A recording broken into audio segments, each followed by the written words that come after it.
de inflación y de los números del INDEC, la inflación más alta de los últimos 27 años. Sofía Diamante, buenas tardes. Santiago Bulat, ¿cómo te va? Sí. Bueno, ahora vamos a ir desmenuzando estos datos. Bueno, era lo que se esperaba, ¿no? Lo que faltaba era la confirmación oficial. Se hablaba del 48, es 47,6. Exactamente. Cuando sucedió la crisis de balanza de pagos o cuando fue este gran salto cambiario, se esperaba que el año iba a terminar una inflación bastante alta y eso dio 47,6%. Es la inflación más alta desde 1991. Si querés, vamos a hablar un poquito de desmenuzar los números, sí. Vamos por sector. El que más aumentó fue transporte, 66,8%, muy por arriba del promedio de la inflación. Esto básicamente está impactado por la suba de las tarifas. Después tenemos alimentos y bebidas, que es un sector muy sensible, porque después es el que se tiene en cuenta en la canasta básica alimentaria, incluye, y se aumentó en el 51,2%. O sea, estos dos fueron los que más aumentaron, junto con comunicación, que aumentó 55%. Después, si seguimos, tenemos equipamiento y mantenimiento del hogar, que tiene mucho componente importado. Entonces, claramente, por un salto, un tipo de cambio más alto, aumenta más. 50% aumentó, y salud, 50,2%. Si recordamos, hablábamos mucho de lo que aumentaron las prepagas este año. Sí. Bueno, esto fue el impacto. Después tenemos los sectores que aumentaron por debajo del promedio de inflación, y ahí está vivienda, agua, electricidad y gas y otros combustibles, que aumentó un 45,7%, menos del promedio. Recreación y cultura, 43,4%. Restaurantes y hoteles, 39%. Son componentes que no tienen muchos bienes transables. ¿Qué quiere decir esto? Que nos importan. Son más que la economía. Sí. Entonces no impacta tanto el tipo de cambio en estos. Y después tenemos prendas de vestir y calzado, 33,1%. Esto se ve también porque es el rubro textil, fue muy golpeado este último año. La demanda cayó bastante, también cayó la producción y esto se ve que hubo un menor aumento de precios. Educación, 32,1%. Bebidas alcohólicas y tabaco, 28,3%. También justo estos últimos componentes son muy sensibles a la demanda. Si aumenta mucho el precio, baja mucho la demanda, entonces tienden a aumentar menos que el resto. Bueno, las proyecciones privadas daban también estas cifras, no estaban muy erradas de los números que venían. ¿A qué indicadores hay que tener ahora en cuenta para lo que viene, para 2019? Bueno, para 2019 es importante tener en cuenta algo. A menos que un país se encuentre en medio de una crisis de moneda, es raro que volvamos a ver que pase lo mismo que pasó con el dólar este año, que subió más del 100%, sí. ¿No? Entonces, sabemos que la economía argentina está muy relacionada con el dólar. De hecho, Sofi lo comentaba con los datos también de alimentos. Los alimentos son muy sensibles. Tiene una ponderación muy grande dentro del índice y sobre todo carnes y leches son todos alimentos muy frescos que tienen un impacto directo y sube el dólar, sube la nafta sube, pega en el transporte que de esos alimentos, todo hace que suba en la misma proporción. Con lo cual, si no pasa lo que pasó este año con el tipo de cambio, que es lo que se espera que no suceda, podemos ver una inflación que baje bastante. En 2016, por ejemplo, tuvimos la salida del cepo, ahí vimos que el dólar subió bastante, y eso generó que la inflación se fuera a algo más de 40%. Sin embargo, en 2017, con un dólar estable, la inflación bajó a 24,8%. Eso te da a entender que si el tipo de cambio se mantiene más o menos estable, podemos hablar de una inflación que baje bastante. Lo malo que tenés es que te venís con un arrastre ya estadístico del 2018 ya muy malo, claro. Entonces ya partís de una base que va a ser mala. Desempleo, pobreza, bueno, todos estos indicadores, hablando, ¿no?, de inflación particularmente, sí. Ya venís con un arrastre que es bastante negativo para lo que queda de este año y tenés gastos indexados como por ejemplo AOH, jubilaciones, pensiones y demás, que eso te va a hacer incrementar la cantidad de pagos que tiene que realizar el gobierno. Y por otro lado, los aumentos tarifarios que todavía quedan van a ser menores. Sofía ahí comentaba que una de las cosas que más subió fue el transporte, por ejemplo, y eso tuvo que ver con la incidencia de las tarifas. Bueno, este año va a haber también obviamente subas de luz, gas y transporte también, pero va a ser más moderado de lo que fue el año pasado. Entonces esta es un poco la perspectiva que hay para... ¿Cómo va a influir ahora las negociaciones paritarias que vienen, agarrándose de este índice de inflación? Obviamente se van a agarrar para tratar de recomponer un poco lo que fue el salario. La pérdida del salario fue muy fuerte y eso va a hacer también, va a poner presión sobre lo que puede ser 2019. El tema es cómo actúa el Banco Central frente a esto. Estamos con una política monetaria que es muy dura. Esto quiere decir que la cantidad de dinero que hay en la economía no va a crecer tanto y esto va a hacer que la actividad que podría haber crecido un poquito más si expandemos la cantidad de dinero, la cantidad de plata que hay en la economía. Bueno, ahora vamos a ver que va a estar más golpeada que siempre. Pero eso son los efectos que se vieron en el último tiempo, de decir, la inflación podría haber sido mayor incluso si el Banco Central no era tan contractivo como estaba haciendo. Ahora vamos a ver qué pasa en el último tiempo, pero seguramente va a ser un año recesivo en el cual no se vaya a crecer o más bien caer de nuevo. Así que no va a ser un buen año, pero la inflación probablemente tienda a ceder algo de lo que fue. ¿Cuánto crees que va a estar este año? La inflación. Sí, ¿cuánta es la estimación de ustedes? Y más o menos, nosotros tenemos algo así cerca de 30% para este año. Un poquito estamos por encima de lo que piensa el gobierno, pero no hay que dejar de ver que es un año electoral y nosotros tenemos Argentina tiene la cuenta de capitales abierto. ¿Esto qué quiere decir? Muchos fondos de inversión que vienen a invertir a Argentina, compran activos y demás, pueden darse vuelta en un instante y decir, yo ya no quiero más los activos argentinos porque pienso que van a defaultear, porque pienso que no me sirven, porque pienso que gane quien gane no van a rendir, no me lo van a pagar. Se dan vuelta, compran dólares y se los llevan para afuera. Entonces, ¿este 30% puede ser el piso? Puede ser el piso en el caso de que algo así suceda, pero el arrastre no es buena la importante. perspectiva que estás dando. Yo creo que Argentina viene con inflación del 30%, digamos, hace muchos años, y me parece que vamos a convalidar una inflación similar, reitero, por el arrastre que venimos teniendo, y es una baja significativa, bajar 17 puntos en un año, digamos, no es malo, pero venimos de un 2018 que es muy, muy malo. Claro. ¿Y cuándo podemos llegar a un dígito de inflación? Eso... Ese me parece que es el objetivo que creo que va a tardar. Me parece que Argentina ya de una primera instancia, lo hemos hablado en otros programas también, pero me parece que en una primera instancia se puso un objetivo que era ya con metas de inflación demasiado exigentes que en ningún país se habían dado, y más con los ajustes que tenía que hacer Argentina todavía, tarifarios y demás, y saliendo del cepo cambiario. Me parece que fue una exigencia demasiado grande y creo que nos falta un gobierno más para ver todavía una inflación de un dígito. ¿Un gobierno más? Sí, me parece que sí. Bueno, es mucho tiempo. Mínimo 4 años. Mucho tiempo. Bueno, pero la experiencia esta proyección. En otros países es así, tarda. Nos por eso muy ansiosos por ahí. Exactamente, tarda en bajarse la inflación, no somos el primer caso. Las metas de inflación en otros países han funcionado muy bien, acá las tuvimos que desechar directamente porque fue un esquema que no funcionó, pero me parece que fue la sobreexigencia en algún punto, dada una macroeconomía demasiado desordenada, pero que después la tendencia es a la baja, es clara por lo menos en el último tiempo, y ojalá que en 2019 veamos una economía que, a pesar de no crecer, pueda bajar estos 17 puntos. Algo que no dijimos fue que en diciembre la inflación bajó, fue de 2,6%.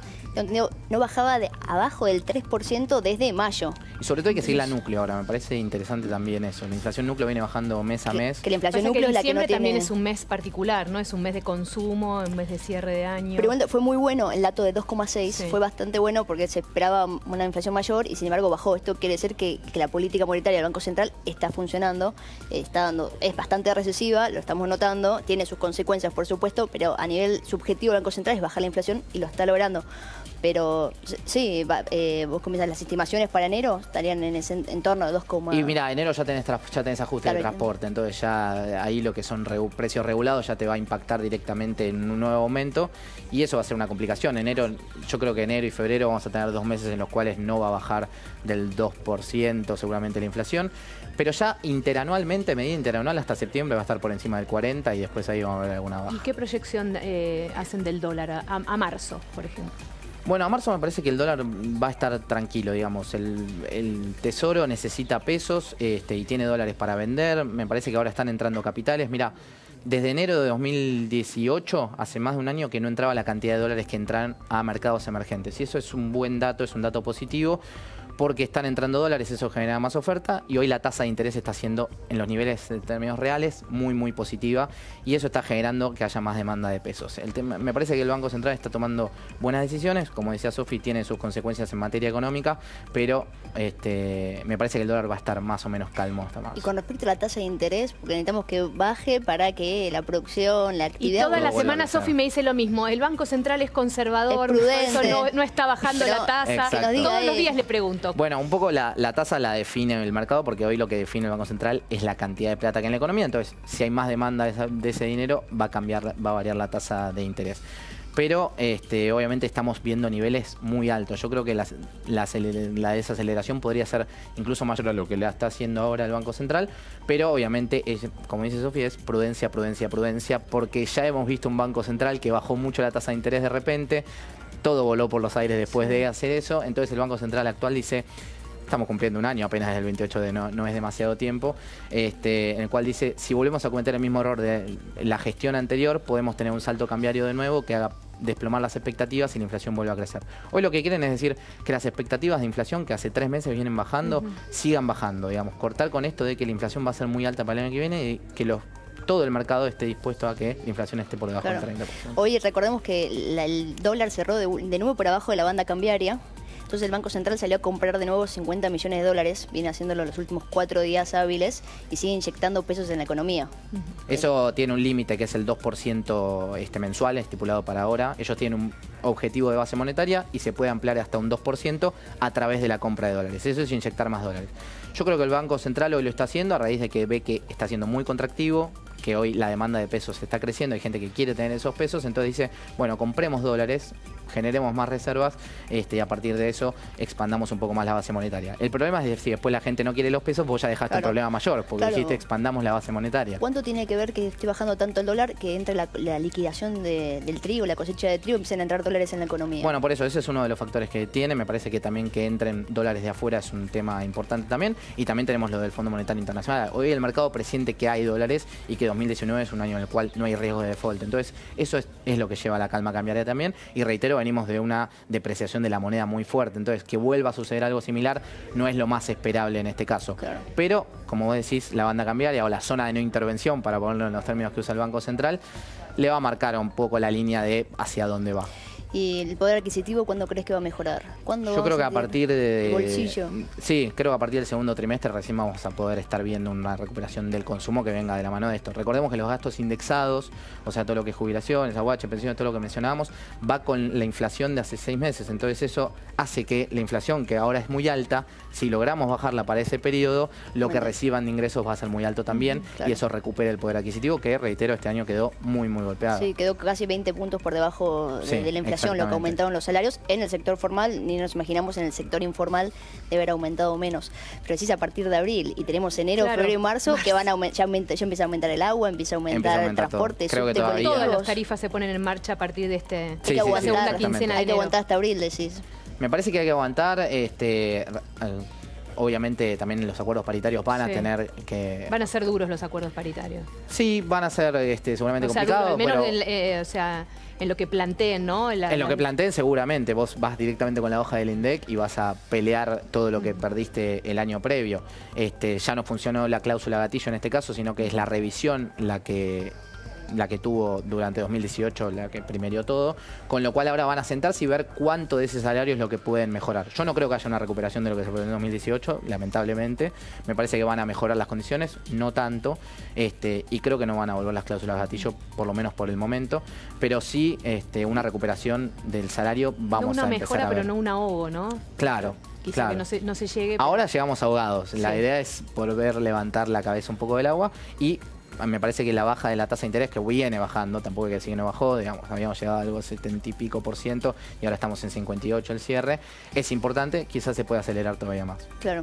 ¿Y por qué la cláusula de gatillo no se puede implementar? Bueno, la cláusula de gatillo se implementó en su momento, eso hizo que, como es gatillo, directamente se gatilla al instante en el cual automáticamente se ajusta cuando la inflación pasada tu salario perdido frente a la inflación pasada, y ahora lo que quieren hacer es moderar ese aumento de la cantidad de paritarias, que sea nominalmente, que el aumento no sea tan grande. Entonces lo que dicen es, sentémonos a negociar. Entonces ya no se ajusta directamente, sino que empezamos a negociar algunos acuerdos, como puede ser un bono, por ejemplo, cómo se puede repagar eso, en qué momento se puede hacer, y no tenga que ser todo de una. La cláusula de gatillo lo que te exige es que todo ese pago sea en un momento. Pero, otra pregunta, la inflación que perdimos 20 puntos de poder adquisitivo este año, ¿era porque nuestros salarios, los salarios de la Argentina estaban muy altos con respecto a los de la región? En dólares estabas en un salario alto, ahora terminaste en un salario promediando lo más bajo, lo cual te da algo así como más competitividad. Por eso dicen que el tipo de cambio alto también te da más competitividad, no solamente por el tema de los transables, sino también porque los sueldos en Argentina terminan siendo más bajos. Pero a medida que vayas recuperando con estos aumentos nominales en pesos, ya deja de ser tan bajo en dólares y empiezas a recuperar ese poder. Pero bueno, obviamente es una preocupación. Yo creo que el año que viene el consumo privado no va a crecer. Este año, 2019. Perdón. Estamos en 15 de enero, ¿está bien todavía? Tengo el changüí todavía. Bueno, porque estábamos hablando de la inflación del año pasado. ¿Cuántos días me quedan? Yo creo que este año me parece que el consumo privado no va a crecer, y eso es un problema. ¿Por qué? Porque vos tenés que cumplir con el Fondo Monetario Internacional. Entonces, el gobierno no puede hacer gastos de más. Entonces, el consumo público, o sea, el gasto que hace el gobierno, no va a crecer. Y el privado tampoco va a tener un crecimiento demasiado alto, porque, reitero, la inflación va a ser del 30%. Los acuerdos paritarios no van a recuperar lo que ya perdieron. Entonces, un año chato, seco. Pero algo tiene que mejorar, el gobierno tiene una elección que ganar en claro, bueno, algo, alguna... Bueno, por eso la base monetaria a partir de, o sea, en junio va a tener un nuevo incremento y después de ahí se va a ajustar todos los meses 1% según lo que está estipulado hasta ahora. Eso te va a dar un poco más de aire para poder dar más pesos, un poquito más de consumo y demás, pero no va a ser un gran año. Recordemos que tiene que cumplir el objetivo fiscal, si no el Fondo Monetario Internacional no te va a dar las divisas que te prometió y eso puede ser un conflicto incluso peor. ¿La economía crece este año? No. ¿Cuánto creen ustedes? Nosotros tenemos un 0%, un poquito menos de 0, te diría. Que lo tenemos ahí estancado. Así que me parece que no va a ser un gran año. Bien. Pero bueno, como decís, es año electoral, siempre hay alguna tramoya en el medio. Se rompe con los últimos años, siempre en los años impar la economía crecía. Bueno, sí, ahora se rompe. Pasamos de crecer 2 años seguidos a que se rompa el año impar creciendo. Exactamente. Bueno, clarísima toda la explicación, Santiago Bulat. Muchas gracias. Muy amable por venir. Gracias, Sofi. Vamos a cambiar de tema, nos vamos a Pinamar porque la F-150 Raptor de Ford acaba de desembarcar en